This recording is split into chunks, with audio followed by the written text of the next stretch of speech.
All right. So as y'all heard, Chris put me on blast the last episode of season 4 and pretty much said, you gonna ask these people for help and you gonna start this Patreon. So I started a Patreon page, working on additional content. Go on over to patreon.com/TrillingBA show and become a patron and help us make more dope content to help us survive and thrive in corporate America. All right, now let's start the show. Welcome to the Trill MBA show. I'm your host, Felicia Ann Rose Anuha, aka the Trillest MBA you will ever know. And I'm here to help you survive and thrive in corporate America by giving you the truth and being as real as only I can be. We back!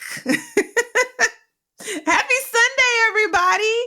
Welcome to season 5.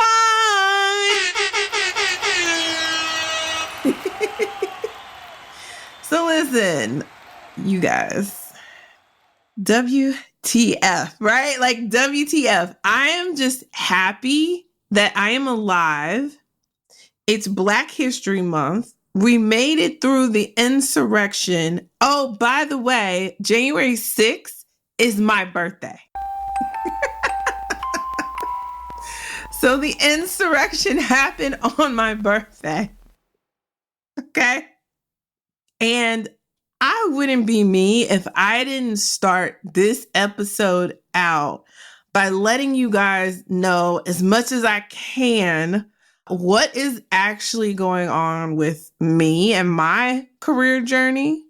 I'm going to keep it as trill as Attorney Anitra says I can. Attorney Anitra is my personal employment attorney, as well as a business partner and a friend, and I love her. Shout out to her.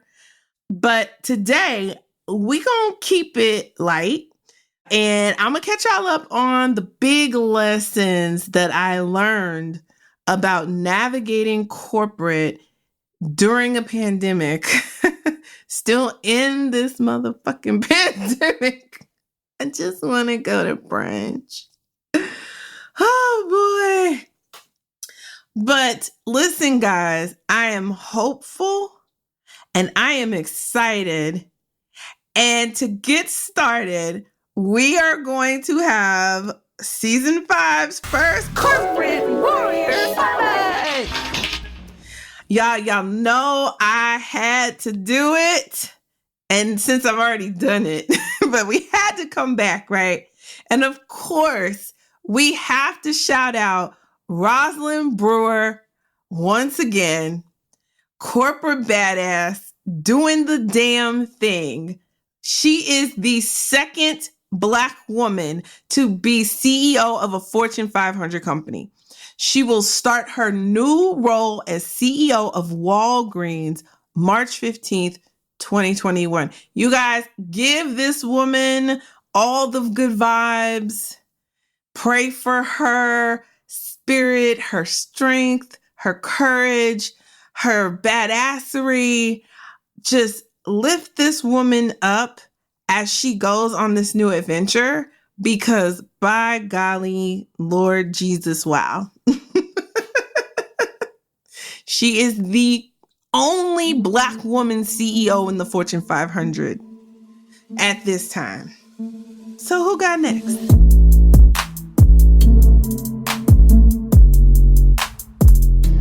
We start this show, I'm going to talk about how I would like to have next, but y'all, I don't know if I'm gonna make it. And because 2020 was such a doozy, wasn't it? Oh my God. It was rough. Lord Jesus help us. So y'all, I gotta tell y'all know I have a W-2 job. I will not mention the name of the W-2 company that I work for. Currently still employed at as the time of this recording. But the company is going through a global restructure during the pandemic. And my role has been restructured. These are all facts. I should be able to say that. publicly without any legal repercussions. And so, because I am going through this life with all my peoples, I wanted to come to you today and share some key things that I'm learning in this process. It's going to be a bit restrained. I'm going to be watching my P's and Q's. So let's just jump on right in here.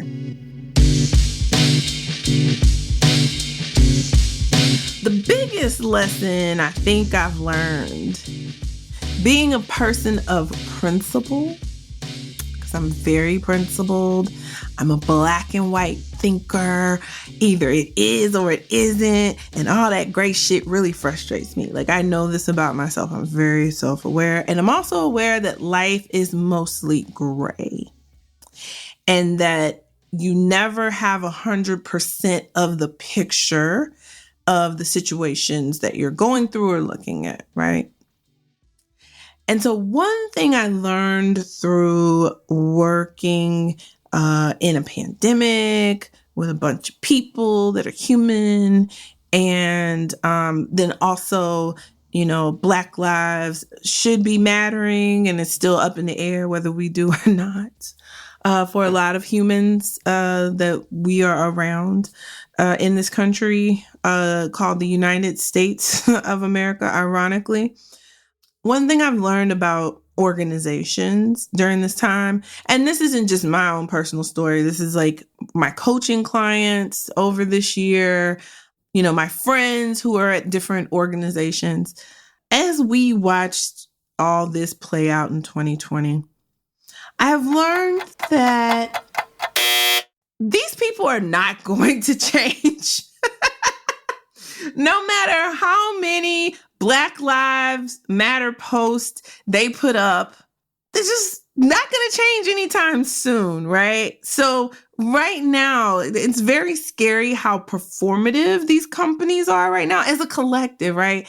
And it's scary because you know there are people that have the best of intentions, like their heart, like they're doing the work. They're reading the allyship guides. They are working so hard to make change. There are some people, listen, some people, and some of them are Black people in these organizations, and they are putting their careers on the lines to fight the good fight, you guys. There are some people out here like blowing up their career relationships internally to provoke and drive change, right? And the scary part is these companies on some bullshit, like a real talk. And here's why. So you may have leaders and they have the best of intentions, but let's think about what intentions are. The road to hell is paved with good intentions, right?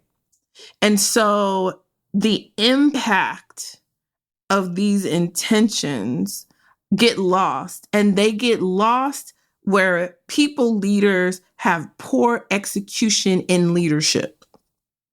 So what does that mean? That means that your manager and your manager's manager is trash, you know, in general.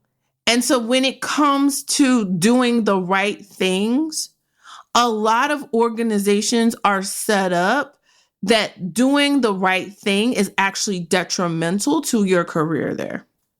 And because leaders won't make seismic shifts to change people's behavior and to really incentivize good behavior, there's the shit that's written on paper about what leadership is and what leadership means and how you should show up as a leader in this organization. And then there's actually the shit leaders actually do. And when I say leaders in this context, I mean people who manage other people or people who are managers of people managers, right? And so here you are, the little Rucker bee, and you're trying to be happy to be here. You listen to this show, so you're trying to manage as best you can, right? You're doing the best you can. And you're seeing all this around you and you're doing all the things you think you're supposed to do. And you still see all the bullshit, right? And so the biggest lesson I learned is it's not my company. It's not my fight. Stop being fucking frustrated. Stop wasting that energy. Focus. What is your best possible outcome, Felicia? What is the best thing for you to do for you? Right? Because at the end of the day, if I don't put my oxygen mask on first, I'm going to fall out. I'm not going to be able to breathe.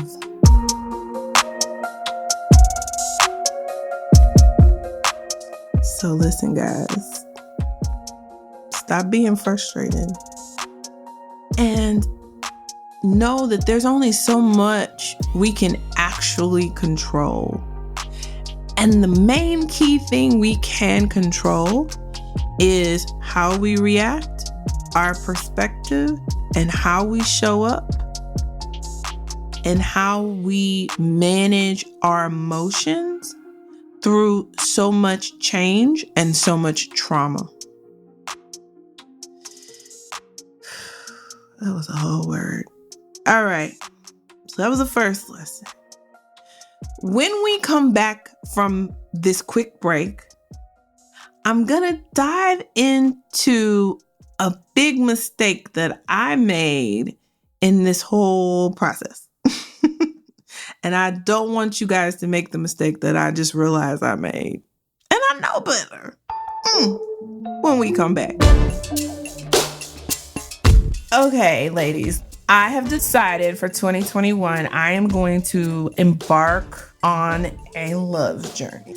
Listen, we work hard, we brunch hard, but we're not loving hard, right? Like, at least I'm not. And I don't know about you, but I put a lot of time and effort into my work.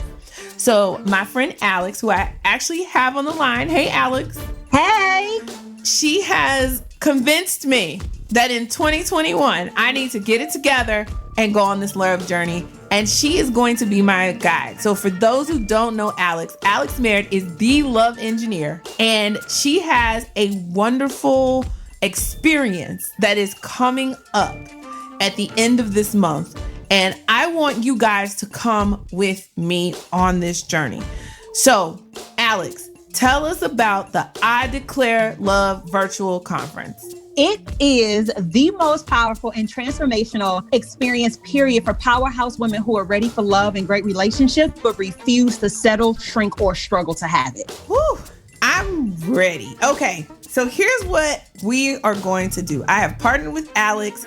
I am giving away 3 VIP tickets so you can hang out with me and go on this experience as we are going to put as much energy into our love journey as our career journey in 2021. So if you want to join me, we're going to have a special link. Go to the link in the show notes and you just have to fill out the form. And then we're going to randomly pick 3 people who have filled out this form. You must submit the form by February 14th. Fill it in and let us know why 2021 is the year you decided to declare love. Remember, I'm giving away 3 and you have to submit by February 14th at 11:59 p.m. Eastern Time. Come on this journey with me. Shout out to Alex. Thank you so much. And we are going to get back into the show. And welcome back from the break. So my first lesson was stop wasting energy being frustrated. Focus on you. That's the biggest one. So I wanted to put that first, right? Because as much as these companies say they're going to change, it's going to be a long road. Change takes time. So now, how do you survive and thrive knowing that this shit ain't going to really change anytime real soon? And you still got to pay your mortgage, rent, car note, light, water, gas. You got to buy food. You got to pay for internet. All right. So, knowing that you have to show up in these spaces in order to get a paycheck to survive, what is it that you should always be doing to help you thrive? Networking. Building your network. Let me tell y'all. Oh, Lord, let's hope I don't get in trouble. Okay, hypothetically speaking, let's say your company said, hey, we're going to do a whole restructure, reorg thing. And what we're going to do is we're going to eliminate your position, but we got these other positions and we want you to apply for them and like try to get them. So it's not so bad. Like, don't look at it as we're firing you the week before Christmas or anything like that. Like, look at it as opportunity. What? Hypothetically, let's say this happened to you. Now, you may be advised to let the process play out, do the things, all the, apply and post and update your resume and prepare your car statements and star statements and, just be sharp and be yourself and you'll be fine. That's what they told you, hypothetically. Okay. And then, let's just say it's happening during a pandemic and everybody's working from home because it's a pandemic and you could die if you breathe air that other people breathe. And so you stay safe, you work from home, and you're trying not to panic. You're telling yourself, I know you got me, God. It's going to be fine. I'm going to be good. You try to stay positive because Felicia's always saying on the podcast, like, be positive. So you're trying to stay positive. And you realize, like, it feels mighty quiet. Don't know what's happening. And then you start hearing things from people who like to talk a lot. Start hearing that, hypothetically, you start hearing things. You start hearing that such and such was talking to such and such and such was talking to such and such and such was, oh, well, I met with such and such and then they said and blah, blah, blah. And you're like, oh, hell, I'm supposed to be meeting with people? They told me not to meet with nobody. Let the process play out. Wrong. Listen, always, no matter what is happening in your company, you should be building and strengthening your networks. Do not wait until you need to reach out to people to actually have to reach out to people to be reaching out to people. It just feels disingenuous. And so you don't want to find yourself in that situation. So what you should always be doing is having coffee chats, getting advice, pulling people to the side, talking about how much you love it here, talking about how much you want to grow here, talking about why you would be a good fit and all the things you accomplished during a goddamn pandemic to keep this thing afloat. Hypothetically. This is stay ready so you don't have to get ready.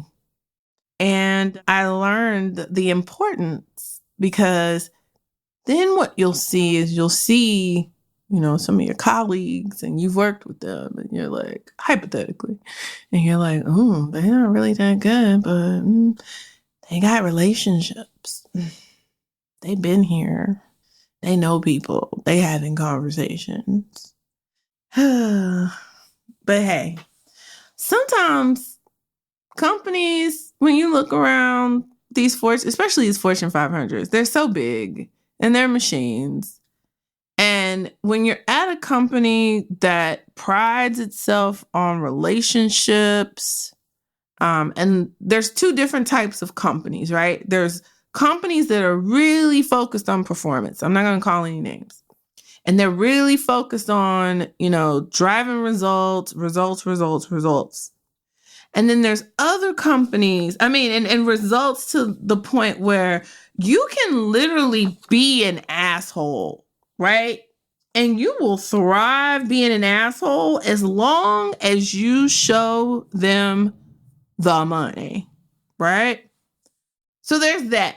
Then there are companies who are far on the other side of the spectrum, where the company is really, truly driven and everything's facilitated based on the relationships that you build with colleagues.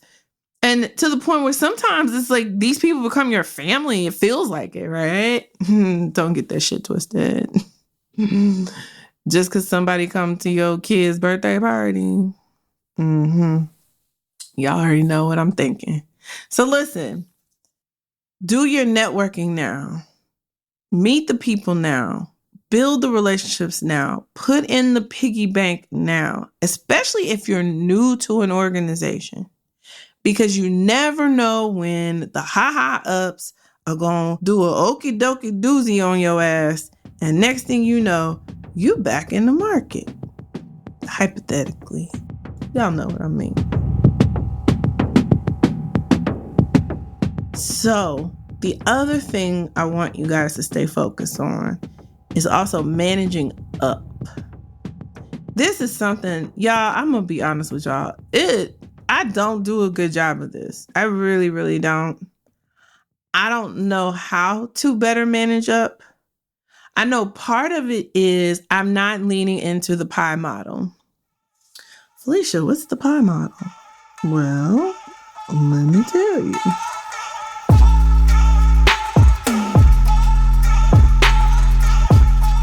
So there's this book by Harvey Coleman called Empowering Yourself, The Organizational Game Revealed.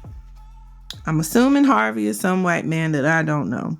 And I assume he wrote this book for other white people.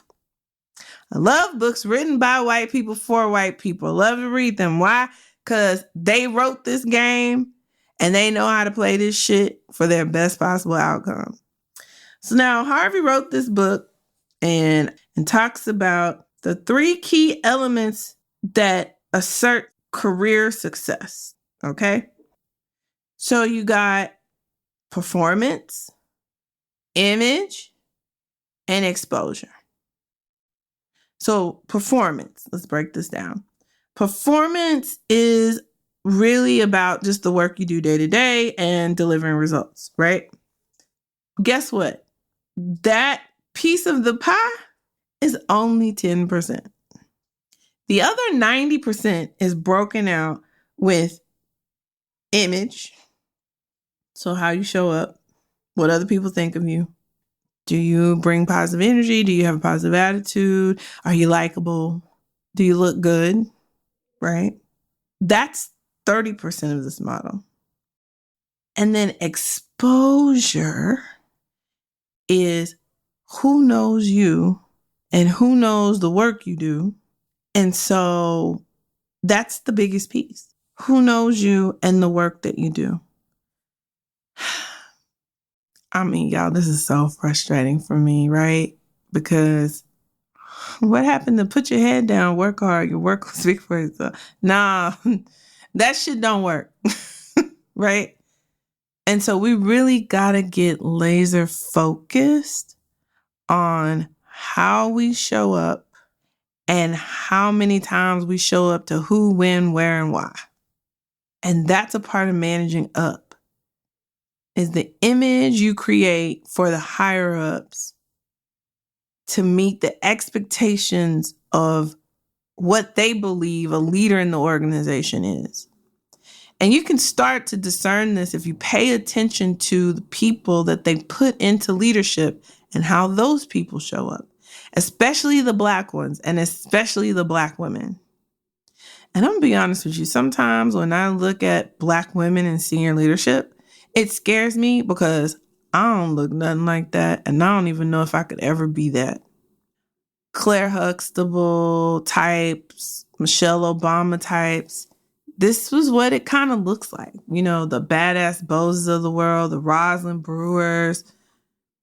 I'm just like, is that what I have to try to show up as to be taken seriously and be promoted into senior leadership? I don't know. You know, they tell you to be your authentic self. I say be your most happy, authentic self. as best you can, you got to try to find that balance of the tightrope of being who you are, yet being likable and Black and woman all at the same time. Listen, this shit ain't easy. But what makes it easier is when you build a wall of people around you who are your advocates, and you do that by managing up. And the best way to start managing up is staying focused on your image and gaining exposure. And exposure helps you build more and higher level relationships. Because the truth is, right, none of this shit is objective. No matter how hard we fight to implement an objective process in hiring and promotions and all that stuff, it really boils down to one thing. Does the hiring manager like you and want to hire you? Do they think that you not only can do the job, but make their life easier? And are you able to successfully convince them of that? And it's easier to convince them when you have your networking ducks in a row. I know, y'all. We got this though, right? We do. So now after the break, I'm gonna wrap this show up with the last nugget that I have learned during this panoramic. We'll be right back.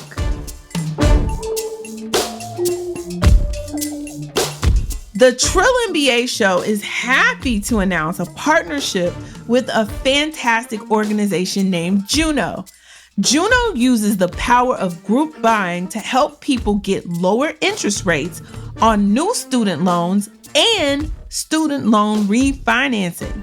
So if you're like me and you got a bunch of student loans and the interest rate is high, Juno can help you get lower interest rates so you can pay off your student loans faster.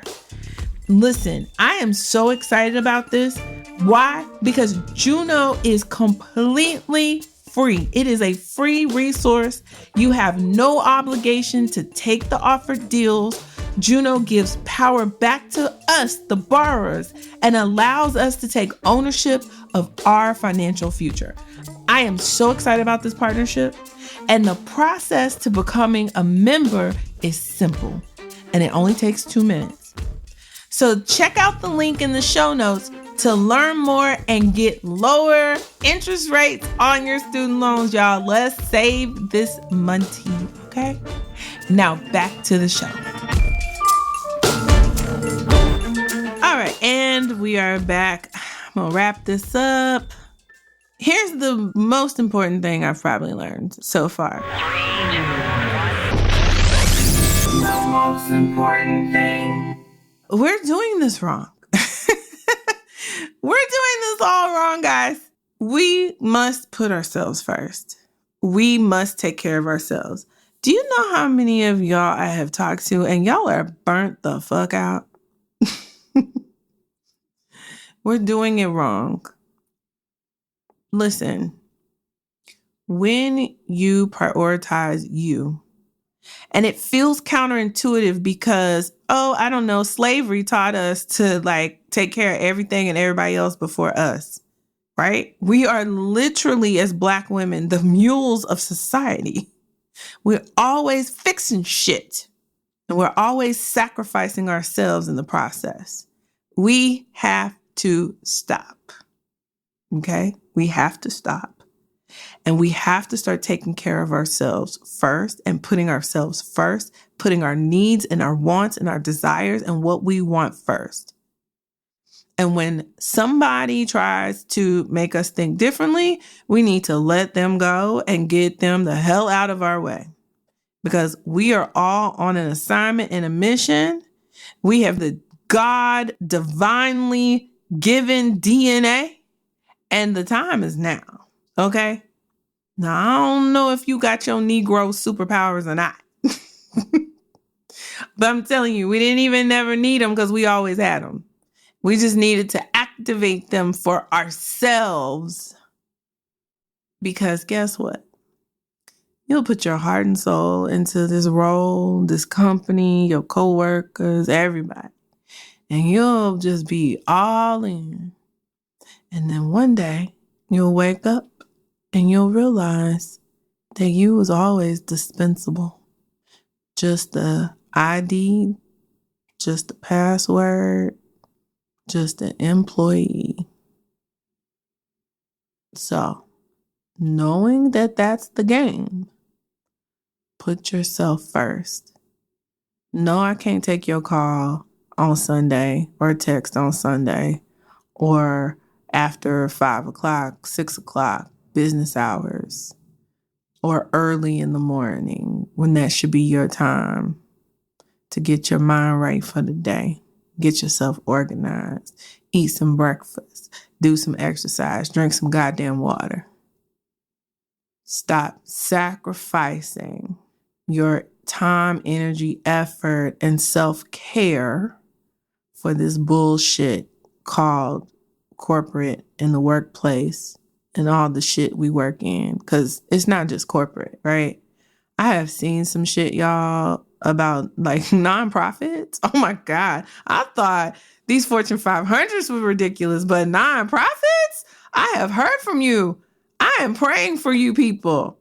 Y'all over here supposed to be doing the Lord's work, and they over there internally running amok, acting a fool, showing their ass. So, listen, I have learned that I need to look out for number one, and I suggest you do the same. The other thing that involves looking out for number one is to find you an employment attorney. And I understand not everybody is in a position that listens to this podcast, but I'm telling you, find you a student, find you counsel that you can run things by. And when you get a job offer, run it by an employment attorney. Pay the $500 for them to look at it and tell you how to negotiate or how to position it, right? When you leave a company, get you an employment attorney. Whether you leave voluntary or involuntary, whether there's severance on the table or not, whatever it is, y'all, it's time for us to lawyer up and protect ourselves. So start saving your coins. And I have to believe if you're listening to this show, no matter what level you are, you're striving to be better, do better, and have more for yourself and your family. So this is just one of those things. It's like no different from like saving up for car insurance or paying your taxes or your tithes. Like find a bucket in the budget, in the savings budget, and save up for this because it will make you money. In the long run, it is an investment in yourself. Please trust me on that. So now, thank you guys for coming to my season 1 opener TED Talk. I love you guys for riding with me. Thank you for all the people who signed up so far for Patreon and supporting me. I love each and every one of y'all. We are working on some great content to bring you guys outside of the podcast every Sunday. And we're working to make sure you get the tips, tricks, and tactics that you need to thrive in these workplaces. And trust me, we got this. God got us and we got this. So until next week, you know how to reach me. Ask at trillandba.com. You can always email me. I'm happy to make connections and do anything I can to help you get to wherever your next stop on your career journey is. Also, coaching. I am working to open coaching back up. I'm also working on some more coaching classes that focus on helping you get promoted. So you must already be working, because if you're not working, then the things that I want to teach you about navigating your workspace don't apply. And it's not helpful until you've actually been working for about 90 days and you have a little bit of the lay of the land, right? So then I come in and I help you get that next promotion. That's my secret sauce superpower. So understand all the prices went up, but until next time, stay safe, wash your hands, wear your mask, practice all the practices, get all your vitamins, vitamin D3, vitamin C, zinc, eat healthy, drink your water, just be good to yourself and be good to others. So I will see you guys next week. Valentine's Day, we have a great show. I'm going to not only just share career stuff, I'm going to get a little vulnerable this season. So come back next week and hear my shenanigans. All right. Love you guys. Until next time, keep it trill. The Trill MBA Show is a Fair World Corp LLC production. Executive produced by Felicia and Rose Inuha. Sound design and editing by Chris Mann with Podshaper. Theme music is Kick Push by Ryan Little. Keep it trill every day, y'all.